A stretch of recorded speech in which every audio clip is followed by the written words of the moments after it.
वालेकुम रहमतुल्लाहि व बरकातहू। अल्हम्दुलिल्लाह वस्सलातु वस्सलामु अला रसूलिल्लाह सल्लल्लाहु अलैहि वसल्लम। मैं आपका भाई नूर जमान इंडिया मुंबई से। आज अल्हम्दुलिल्लाह हमारा विजिट हुआ है उम्मीद वेलफेयर फाउंडेशन गनसोली। ये एक चैरिटेबल ट्रस्ट है जो कम्प्लीटली नॉन प्रॉफिटेबल ट्रस्ट है। आज अल्लाह ताला की तरफ से बहुत बड़ा एहसान हुआ है कि आज हमें जावेद साहब का इंटरव्यू लेने का मौका मिला हुआ है। ये इंटरव्यू लेने की नीयत यही है कि उम्मीद वेलफेयर फाउंडेशन क्या काम करता है, कहाँ काम करता है, कौन से सेक्टर में काम करता है और ह्यूमैनिटी इंडियंस उम्मीद वेलफेयर फाउंडेशन का यूज कैसा ले सकते हैं, ये आज इंशाल्लाह हम जानेंगे जावेद साहब से। जावेद साहब, मेरा पहला क्वेश्चन ये है आपसे कि आप करते क्या हैं, आपका प्रोफेशनल लाइफ क्या है? जी, एक्चुअली मैं रिलायंस इंडस्ट्रीज में काम करता हूँ as a general manager engineering data management, और यहाँ पे काफ़ी सालों से मैं काम कर रहा हूँ। तो मेरा full time Monday to Friday office का काम होता है और सैटरडे संडे छुट्टी होती है, तो सैटरडे संडे मैंने अपने आप को वक्त कर दिया है उम्मीद वेलफेयर। ये उम्मीद वेलफेयर फाउंडेशन कितने साल से है? उम्मीद वेलफेयर फाउंडेशन हम लोग ने शुरू किया था, हमारी एक लाइक माइंडेड लोग जैसे हमारे चेयरमैन है, ट्रेजरर है और तमाम बाकी ट्रस्टीज हैं, तो ये हमारे ग्रुप हम लोग मिले आपस में, और हमारे कुछ समाज के लिए कुछ करने की एक तड़प थी, तो कुछ करना चाहिए इसलिए बोल के हम लोग ने स्टार्ट किए धीरे धीरे। ये कंसेप्ट हमारे दिमाग में आया कि हमें एक तंजीम बनाना चाहिए, एक नॉन प्रॉफिटेबल ऑर्गेनाइजेशन बनाना चाहिए और जो कि समाज की खिदमत करे, समाज के लोगों को जो खास तौर से जो अंडर प्रिविलेज है, अनडिजर्व जो कम्युनिटी है, तो उन लोगों को इररिस्पेक्टिव ऑफ एनी रिलीजन हम उनकी मदद करना चाहते थे। तो ऐसे हम लोग आए साथ में और ये तंजीम रजिस्टर्ड हुई 2016 में, लेकिन काम हमारा 2014 से चालू। तो ये उम्मीद वेलफेयर फाउंडेशन स्टार्टिंग से नवी मुंबई में गनसोली में ही है या और भी इसकी कोई ब्रांचेस है? जी, शुरुआत तो ये गनसोली से ही हुई है जी। और गनसोली में हमारी एक ही ब्रांच है, और लेकिन हम लोग सर्विसेज जो है थ्रू आउट नवी मुंबई और थाना डिस्ट्रिक्ट है और मुंबई डिस्ट्रिक्ट है, बल्कि हमारे पास कुछ कुछ केसेस तलोजा, पनवेल, पुणे से भी आते हैं। तो मेजरली ये 3 सिटीज को हम कैटर करते हैं। उम्मीद वेलफेयर फाउंडेशन का बेसिक मिशन जो है वो कौन से सेक्टर में काम करता है? हम लोग शुरुआत तो एजुकेशन से किए हैं, और एजुकेशन में जैसे कि जो अंडर प्रिविलेज जो है, तो वो लोग अपने फीस नहीं दे पाते, जिसकी वजह से स्कूल ड्रॉप आउट भी ज़्यादा हो जाते हैं। तो हम लोग ने सोचा पहले ये जो भी स्कूल, कॉलेज, जो भी डिप्लोमा, इंजीनियरिंग, प्राइमरी एजुकेशन से लेके हायर एजुकेशन, सबको हम लोग फीस प्रोवाइड करते हैं। हम लोग डायरेक्टली वो जो है हमारा जो भी प्रोसेसिंग करते हैं, वेरिफिकेशन करते हैं duly, and once it is proved कि ही रियली डिजर्व्स, देन हम लोग प्रॉपरली वो स्कूल के नाम पे, कॉलेज के नाम पे हम चेक इशू करते हैं। तो ये एजुकेशन में हम लोग ये करते आए हैं, और उनके लिए सेमिनार्स ऑर्गेनाइज करना है, जैसा करियर काउंसलिंग करना है, क्या करियर चूज करना है उसके लिए, then motivation, then how to crack exams, ऐसे हम सेमिनार्स रखते हैं। कुछ सेशंस होते हैं जहाँ पे प्रोफेशनल्स आते हैं और वो स्टूडेंट्स को गाइड करते हैं। बेसिकली एजुकेशन से हमने स्टार्ट की। एजुकेशन के अलावा और कौन से सेक्टर्स में उम्मीद वेलफेयर फाउंडेशन ह्यूमैनिटी को सर्व करती है? जी, अपार्ट फ्रॉम एजुकेशन हम लोग ने चैरिटेबल क्लिनिक हमारा स्टार्ट किया है, और जहाँ पर भी लोगों को मेडिकल एड की ज़रूरत होती है, तो हम लोग कम से कम पैसों में उनको दवाइयाँ अरेंज करके देते हैं। देन अगर किसी का ऑपरेशन होता है तो वहाँ पर भी हम लोग डिस्काउंट कराने की कोशिश करते हैं, जो भी हमारे टाइप्स है। क्राउड फंडिंग के थ्रू पैसा जमा करके उन्हें देते हैं। देन हमारे चैरिटेबल क्लिनिक के थ्रू हम लोग बहुत ही लो प्राइस, एकदम 100 रुपीज में सिर्फ कंसल्टिंग का हम लोग रखा है और मेडिसिन भी हम उनको फ्री में देते हैं।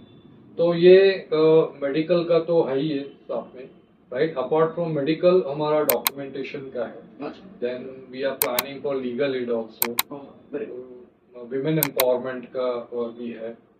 ये सारी चीजें हमारे एक चीज देखी गई थी, मैं इस उम्मीद फाउंडेशन को देखता हूँ काफी कोविड के जमाने से, पर आपने जब ये चैरिटेबल क्लिनिक शुरू की तो मैंने देखा कि पेशेंट को सिर्फ दवाइयाँ और मदद नहीं, बाकी आप लोग बहुत कुछ करते हैं। तो उसके बारे में आपका क्या कहना है? आप क्या करते हैं अगर कोई पेशेंट आता है आपके पास जी। तो आप उसको क्या क्या बात, मैंने देखा कि उसको खाली यहाँ से दवाई वगैरह नहीं मिलती, उसको फिर वो एक तरीके से उम्मीद फाउंडेशन से जुड़ जाता है। सही है। तो हम लोग क्या करते हैं, वो जो भी पेशेंट आता है उसका पूरा हम लोग डेटा लेते हैं, लाइक उसके घर में कितने लोग पड़े हैं, कोई अगर स्कूल ड्रॉप आउट है या और भी चीजें, जैसा राशन का कुछ इश्यूज है तो हम लोग राशन भी हम लोग देते हैं। हम लोग अगर उनका स्कूल रिलेटेड कुछ कहीं पर वो नहीं जा रहे हैं तो बाकी बच्चे, तो वो भी चीजें हम पैरेलली हम ये करते। हम लोग का मेन इंटेंशन ये है कि वो डिपेंडेंट ना रहे। हमारे पास जब आए तो हम उनको एक एक करके एक एक चीजें हम लोग उनको प्रॉपरली एक ऐसे स्टेज पे लेके आना चाहते हैं कि वो इंडिपेंडेंट हो जाए और वो डोनेशन लेने के लिए नहीं बल्कि डोनेट करने के लिए ये काबिल हो जाए। That is our main intention. Javed sir, मेरे को एक बहुत ही इम्पोर्टेंट चीज ध्यान आई, बहुत इम्पोर्टेंट क्वेश्चन मैं पूछना चाहता था कि मेडिकल ये हम देख रहे हैं अभी आपके ऑफिस में, प्लस आपका एक तरफ ऑफिस है और एक तरफ एक छोटा सा माशाल्लाह आपने क्लिनिक तैयार किया है। ये क्लिनिक में मैं देख रहा हूँ इधर से आपके पास मशीन भी आपने रखी, बीपी मशीन भी रखी हुई है और आप देख रहा हूँ कि यहाँ पर आईबी और ड्रिप का भी काम किया जा रहा है। तो मैं ये पूछना चाहता हूँ कि ये छोटे से क्लिनिक में आप क्या सेवा दे रहे हैं लोगों को, क्या सर्विस दे रहे हैं? दरअसल हम लोग का ये ऑफिस तो चल रहा था काफी टाइम से, लेकिन हम लोग जैसे ही हम लोग एक्सपांड कर रहे हैं मेडिकल में, हम फुल फ्लेज जाना चाहते हैं, लोगों को ज्यादा से ज्यादा लोगों को हेल्प करना चाहते हैं, तो हम लोगों ने चैरिटेबल क्लिनिक स्टार्ट की। तो इसी को मॉडिफाई करके हम लोग को मंडे टू सैटरडे तक के एज ए क्लिनिक रन करते हैं, संडे को हम लोग का ऑफिस का और बाकी एनजीओ का काम होता है, राइट। सो अब इस क्लिनिक में हम, जैसे कि आपने कहा कि ये सारी मशीन्स है वगैरह, यहाँ पे ये चीजें हैं, तो यहाँ पर हमारे जो है स्टार्ट होता है मॉर्निंग में। हमारे यहाँ पर डॉक्टर जनरल फिजिशियन आते हैं, राइट। वो 9 से 1 बजे तक जनरल फिजिशियन रहते हैं और उनके बाद में फिर हमारा एक क्लिनिकल साइकोलॉजिस्ट है 1 to 3 और 3 to 5 PM फिजियोथेरापिस्ट है, right. And then 6 onward 6 PM से लेकर रात को 9 साढ़े 9 बजे तक फिर से जनरल फिजिशियन आती है। तो इतने सारे ये डॉक्टर्स आके यहाँ पर ये सर्विसेज यहाँ पर देते हैं और हमारे पर सारी चीजें जैसे फिजियोथेरापिस्ट की जो मशीन्स है, ECG मशीन है, IV की फैसिलिटी है, हम लोग खुद मेडिसिन टैबलेट्स वगैरह यहाँ से भी हम लोग फ्री में देते हैं। So these are the things हम लोग अपने क्लिनिक से। तो ये 9 बजे सुबह से चालू होकर रात के 9 बजे तक जी, ये आप ही के ऑफिस में ये छोटा सा क्लिनिक चलता है? बिल्कुल बिल्कुल, बिल्कुल। तो ये क्लिनिक के लिए आपके पास, जैसा आप बता रहे हैं कि एक एक डिवीजन, जैसे फिजियोथेरेपिस्ट हो गए और ये हो गए, तो ये लोग जो है अपना अलग अलग स्ट्रीम के डॉक्टर्स आपके पास आते हैं, आप बता रहे हैं। तो ये इनके जो डॉक्टर्स हैं ये मतलब क्वालिफाइड है, ये कैसे, आपने कहाँ से डॉक्टर लोग को चूज किया, ये इस पे अगर आप थोड़ी रोशनी डालें तो। जी, तो दरअसल हमारे ऐसे कॉन्टैक्ट्स बनते गए कि फिर हमारे अच्छे कुछ डॉक्टर्स से हमारे कॉन्टैक्ट हुए और उन्होंने हमें हेल्प किया ये क्लिनिक सेटअप करने के लिए, राइट। तो ये सारे डॉक्टर्स एक के एक कनेक्शंस आ गए, फिर हम लोग मेडिकल स्टोर से कनेक्ट हो गए, डायग्नोस्टिक सेंटर, इमेजिंग सेंटर से। तो यहाँ से जो पेशेंट्स आते हैं उनको वो सारे बेनिफिट्स मिलते हैं, राइट। वो इमेजिन नहीं कर सकते इतने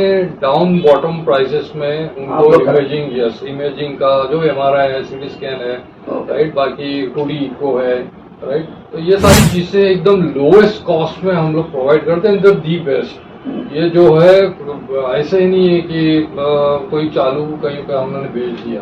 सो दे आर प्रोफेशनल्स एंड नामचीन है यहाँ पे नवी मुंबई के ऐसे सेंटर, डायग्नोस्टिक सेंटर से हम भेजते हैं, राइट। ब्लड कलेक्शन होता है यहाँ पर, हमारे पास लेबोरेटोमिस्ट है। तो हाँ, तो ब्लड कलेक्शन भी होता है, सेम डे रिपोर्ट आता है। And we have a tie up with one of the most branded diagnostic labs called Lupin. तो लुपिन लैब्स से हम कनेक्टेड है, तो जो कि NABL एक्रेडिटेड है। तो ऐसे सब प्रोफेशनल सर्विसेज यहाँ से मुहैया कर with very minimum cost or sometimes Yes. free. As I heard, if the patient is not able to afford. Correct, absolutely right. ऐसा हम लोग को कोई पेशेंट दिख जाता है तो डेफिनेटली एक स्टेप हम फॉरवर्ड जाके उनको थोड़ा फ्री सर्विसेज भी देते हैं, राइट। बाकी तो लोएस्ट है कंसल्टिंग ओनली 100 रुपीज है, that is minimum. If you go anywhere, कहीं पे भी जाते हैं तो 250-300 सिर्फ तुम्हारा जनरल प्रैक्टिशनर लेता है। And if you go to MD तो वो लोग अलग से 2500-3000 है। तो हमारे यहाँ पर ऑन कॉल MD भी है, हमारे पास चाइल्ड स्पेशलिस्ट है, ऑर्थोपेडिक है, तो ये गायनेकोलॉजिस्ट है। ये हम लोग ऑन कॉल हम लोग उनको बुला सकते हैं। आपके पास कोई पेशेंट अगर ऐसा आ जाता है जी, तो आप उनको कॉल पर बुला करके इधर पे उनको सर्विस के लिए कर रहे हैं, तो बहुत अच्छी बात है। Doctors they have stepped up to help you, I believe. बिल्कुल, and we are very lucky to have this doctors on board. तो वो लोग भी एक इंटेंशन में है, ये कि नहीं कि पैसा कमाने के लिए वो लोग आते हैं, वो लोग भी कुछ चाहते हैं कि हम भी समाज के लिए कुछ करें। So we are really proud of our doctor. That's an amazing stepstone की एक उम्मीद वेलफेयर फाउंडेशन एक छोटा सा क्लिनिक उन्हीं के ऑफिस में डाला है। I really congratulate for you for this. इसके साथ साथ और एक चीज जो मैं देखता था, यहाँ पर बहुत सारे लोग अपने CVs वगैरह लेकर आते हैं and they have been dropped out very early, like 10th भी नहीं पढ़ पाए, 12th भी नहीं कर पाए, मगर कहीं जॉब कर रहे हैं। तो मैंने सुना था कि उम्मीद वेलफेयर फाउंडेशन उनके हेल्प करने के लिए बड़ी बड़ी कंपनीज के साथ टाई अप किया हुआ है। उसके ऊपर आप कुछ बताना चाहें तो। जी, so we have tied up with Tata Strive and Tech Mahindra. So these are very reputed organization.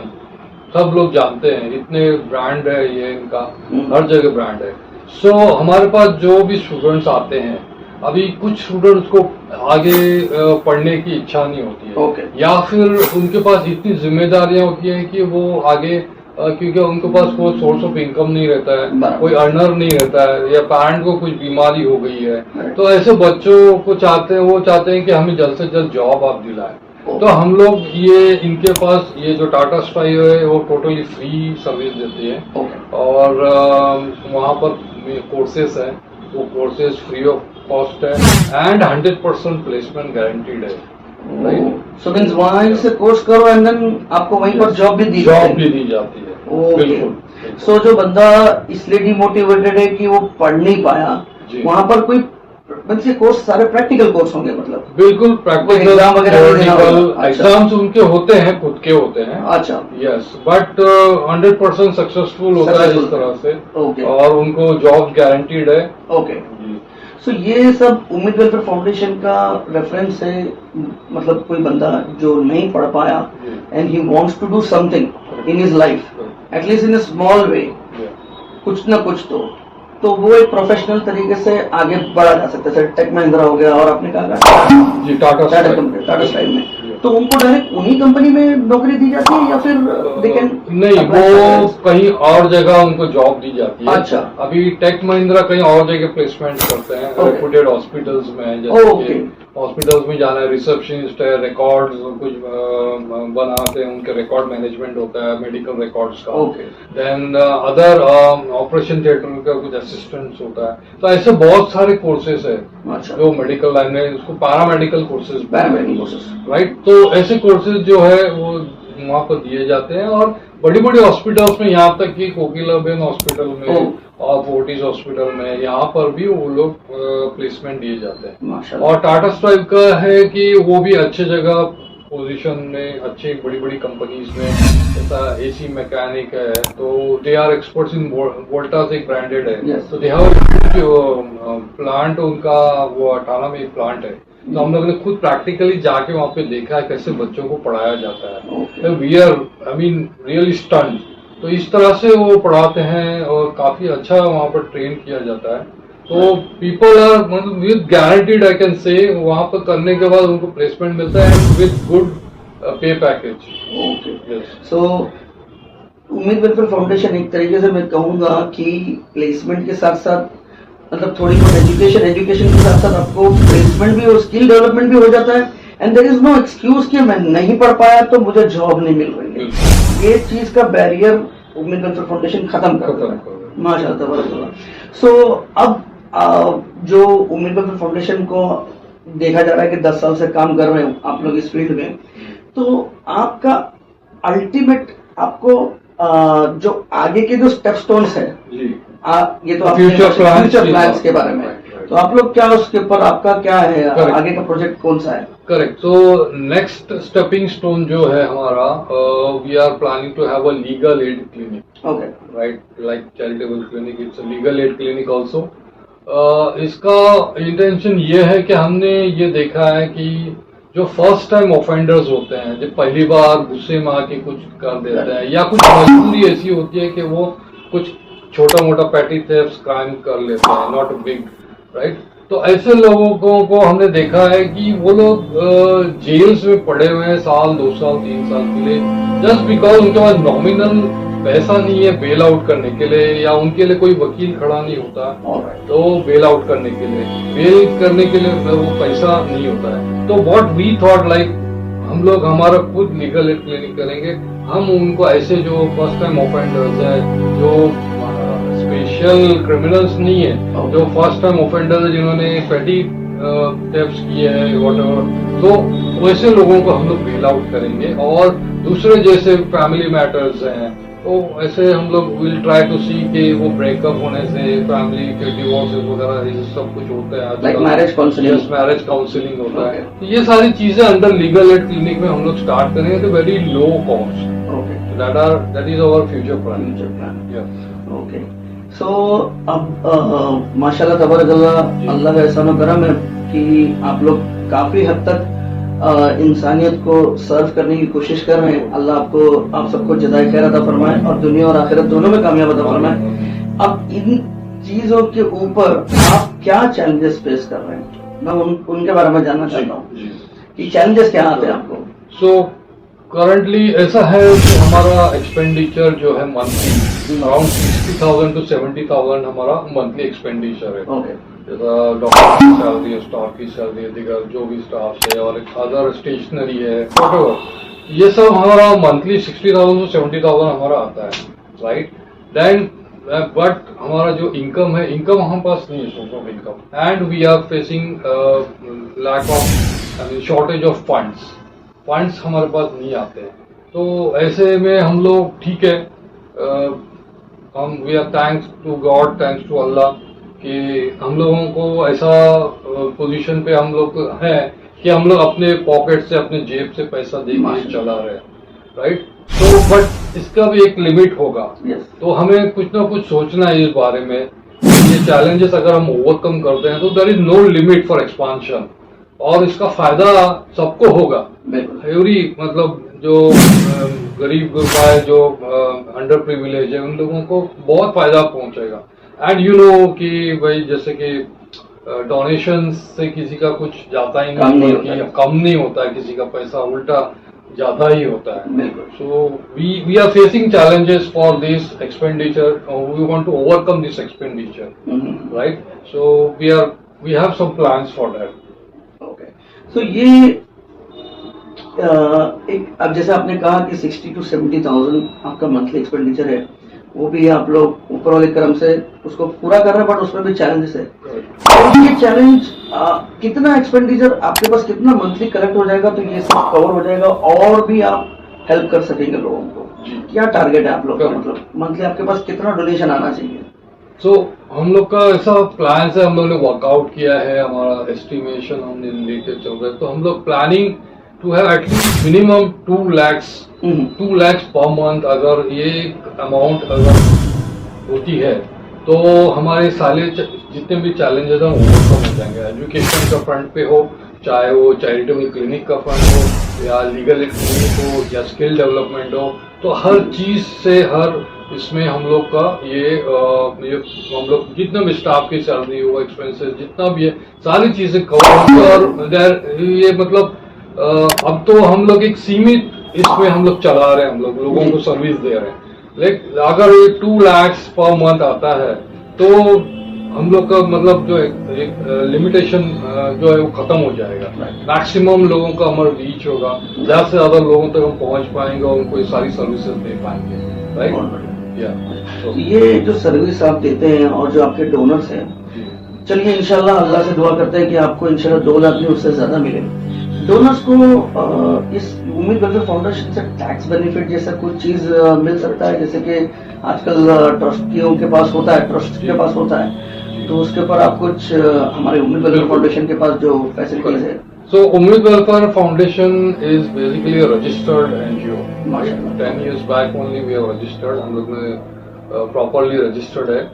Charity commission के बाद प्रॉपरली ITR जो ऑडिट रिपोर्ट जाता है एवरी ईयर प्रॉपरली होता है। हमारा ATG we are registered for ATG, माशाल्लाह, तो IT रिबेट क्लेम कर सकते हैं जो भी डोनर्स है। Then we have CSR also, company CSR का जो है वो भी हम रजिस्टर्ड है। We are registered for NGO Darpan also. तो इस तरह के तमाम रजिस्ट्रेशन है, right. So people can come forward, step forward, they can come and donate us, right. As you said कि जैसे कि मैंने कहा हमारा 2 लाख का टारगेट है। अब इस 2 लाख का टारगेट हम कैसे अचीव कर सकते हैं, right. So we have plans for that. So हमने ये सोचा कि हम जो है कि ऐसे लोगों जो है हमारे फैमिली मेंबर जैसा है, ऐसे ज्यादा नहीं 200 लोग जो है उन लोगों को हम टारगेट करेंगे, हम लोग उनके पास पहुंचेंगे, हम लोग अपने रिक्वेस्ट लेके। So we need only 1000 per month. With only 1000 per month this target can be achieve.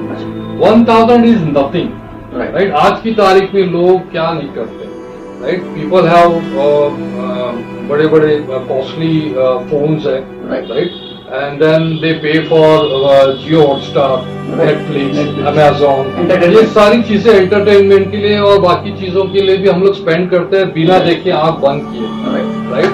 But इसका कितना यूज होता है, राइट। इसका यूज इतना नहीं होता, लोगों के पास इतना वक्त ही कहाँ है ये सब सारा दिन ये देखने के लिए, राइट।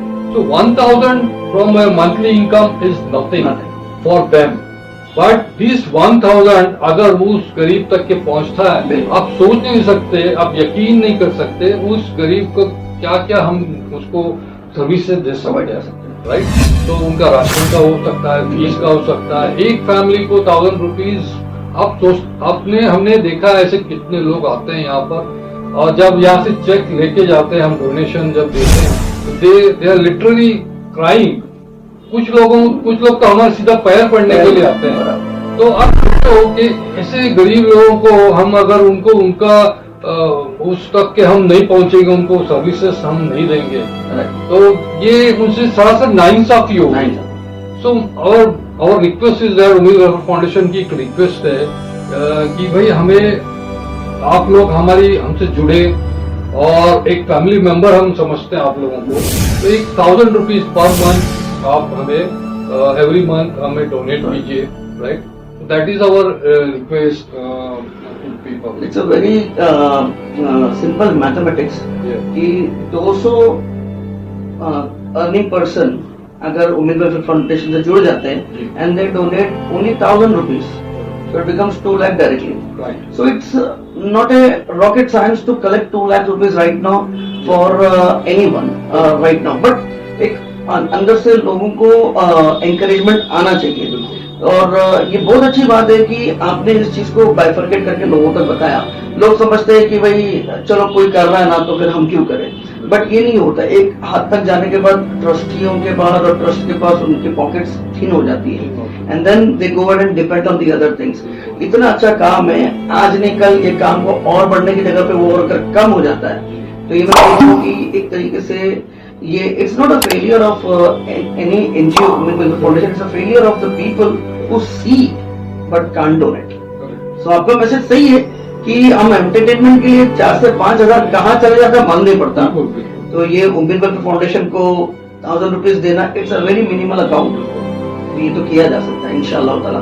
तो और ये आपका एक मैसेज यूथ के लिए, मैं ये पूछना चाहता हूँ कि यूथ जनरेशन जो है, जिसे आजकल लोग कहते हैं जेनसी, करेक्ट, जनरेशन जी, ओके, ये जिसमें एक हद तक हम भी आया करते थे, बट हम उसको क्रॉस कर चुके हैं, आप भी आया करते थे। बट आजकल जो जिस तरीके से माहौल बनाया हुआ है सोशल मीडिया वगैरह वगैरह का, तो इसके लिए यूथ के लिए आपका क्या मैसेज है? यूथ के लिए मैसेज यही है कि अभी कहते हैं ना कि एक समाज का वो एक हिस्सा है जिससे मतलब हम लोग वो एक्सपेक्टेशन रखते हैं, राइट, कि ये हमारा फ्यूचर है, ये समाज है, ये जो समाज सुधार होगा या एक देश जो जैसा बोलते हैं ना विकसित होगा, तो उसके लिए ये जनरेशन ही है वो एक चेंज ला सकते हैं, राइट। सो ये लोग ही है जो मतलब हमें दे can come forward, they can join and they can think of the society कि भाई कुछ करना है, ये उनको वो जुनून होना चाहिए, वो तड़प होनी चाहिए, राइट। तो ये इनसे ही हम ज्यादा एक्सपेक्ट कर सकते हैं। अगर ये लोग कुछ करेंगे और ये बदलाव लाना है कुछ, जैसा अगर किसी का जैसा कहा जाता है कि सबका साथ सबका विकास कहा जाता है, राइट। तो ये सबका साथ मीन्स वी आर एक्सपेक्टिंग ये जो जनरेशन है, ये जो यूथ जनरेशन है, अगर इनका साथ हमें मिल जाएगा तो ये सभी का विकास हो सकता है। That is not the message for the youth, that they should come towards us, help us, right, to serve the society, to serve for the humanity and to serve this nation. माशाल्लाह। सो इसी के साथ मैं एक message उम्मीद welfare foundation की तरफ से आप सभी हज़रात को देना चाहता हूँ कि आए और उम्मीद वेलफेयर फाउंडेशन से जुड़े। हमें 200 लोग, जैसे 200 परिवार, फॉर एग्जाम्पल कि 200 इनकम करने वाले, कि वो अगर 1000 रुपीज भी अगर डोनेट करते हैं उम्मीद वेलफेयर फाउंडेशन को, तो इनका मंथली टारगेट भी कवर हो जाएगा, जिससे इंशाल्लाह ताला किसी एक गरीब के घर में राशन भी मुहैया किया जा सकता है, किसी की फीस का प्रॉब्लम है तो वो भी दिया जा सकता है, किसी की मेडिकल का इश्यू है तो वो भी क्लियर किया जा सकता है। अल्लाह के रसूल मोहम्मद सल्लल्लाहु अलैहि वसल्लम का फरमान है कि सदका देने से माल कम नहीं होता, माल में अल्लाह ताला इजाफा कर देता है। तो ये हमारा नियत होना चाहिए कि अगर हमें आगे बढ़ना है तो we have to make Allah our partner, ऊपर वाले परमात्मा को अपना पार्टनर बना लें, जैसा आप लोग कर रहे हैं। तो ये 10 साल में इतने चैलेंजेस के बाद भी आज भी Ummeed welfare foundation is standing firm. I really congratulate and अल्लाह से दुआ करता हूँ कि ये इसी तरीके से खड़े रहे और आगे बढ़े। तो आप सभी हज़रात से दुआ रिक्वेस्ट है कि आप आगे आइए और उम्मीद वेलफेयर फाउंडेशन को दिल खोल करके ताउन कीजिए, और इनकी कोई भी मदद किसी भी तरीके से आप कर सकते हैं तो आपको मालूम है आपको मिलना है जावेद सैयद साहब से। उम्मीद वेलफेयर फाउंडेशन गंसोली दरगाह के अपोजिट इनका ऑफिस लोकेटेड है, जहां पर आज हम बैठे हुए हैं। इनका एड्रेस मैं डिस्क्रिप्शन में आपको दे दूंगा और जावेद साहब का डायरेक्ट कॉन्टैक्ट भी आपको दे दूंगा। फिलहाल आप इनको व्हाट्सएप कर सकते हैं because he is a working professional, और सैटरडे संडे ये पूरा टाइम उम्मीद वेलफेयर फाउंडेशन में काम करते हैं। सो आप सभी से गुजारिश है आगे आइए और इस उम्मीद वेलफेयर फाउंडेशन को और तरक्की करने में मदद कीजिए। अल्लाह रब्बुल इज्जत से दुआ है कि अल्लाह रब्बुल इज्जत हम सबके सदका और ज़कात और खैरात को अपनी बारगाह में कबूल अता फरमाए और हम सबके गुनाहों को माफ अता फरमाए। आमीन या रब्बुल आलमीन। जज़ाकल्लाह खैर। जावेद सर, बहुत अच्छा लगा आपसे मिल करके। इंशाअल्लाह ताला आगे चल करके यूथ जनरेशन आपसे जुड़ने की पूरी कोशिश करेगा। मैं पूरी कोशिश करूंगा कि यूथ जनरेशन आपसे जुड़े इंशाल्लाह। इसी तरीके से हम अलविदा चाहते हैं। जज़ाकल्लाह खैर।